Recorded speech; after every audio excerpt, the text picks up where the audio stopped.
කොහොනේ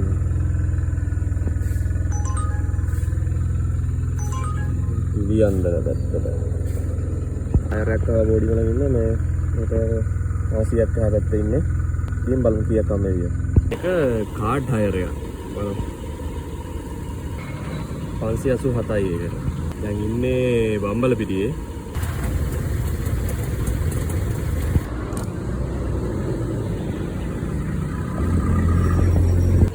බම්බලපිටියේ නවමාවතට ආවා මේකත් card higher එකක්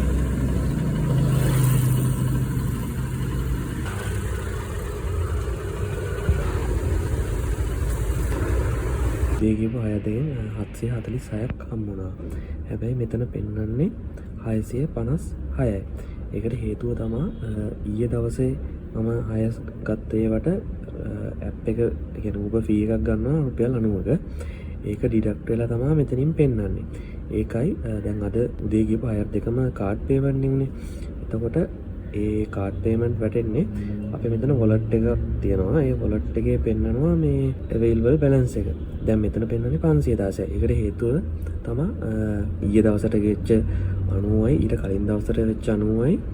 කියන්නේ දවස් දෙකක වගේ 90 ඒවා ටිකක් එකතු වෙලා තිබ්බා මගේ account එකේ. එතකොට ඒවා මයිනස් විදියට පෙන්නන්නේ. ඒ සල්ලි කියන්නේ ඊයේ මට මතක විදියට මයිනස් 140ක් දුවේ තිබ්බා. ඒකයි අද 90ත් එක්ක එකතු වෙලා තමයි අතන මේ 516ක් වෙලා තියෙන්නේ. මේ 516 කොහොමද මගේ බැංක් account එකට ගන්න කියන එක. ඒකෙදි අපි මේ account එක හදනකොට කොහොමත් බැංක් account එකක් add කරනවා.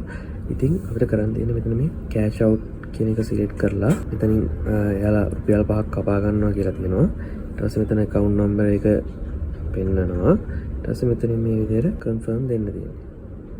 එහෙම දාලා විනාඩි 2-3කින් අනිවාර්යෙන් සල්ලි බැංක් account එකට වැටෙනවා. Uber එකෙන් withdraw කරන සල්ලි කියන්නේ බැංක් account එකට withdraw කරන සල්ලි මම අතර ගන්නෙ නෑ.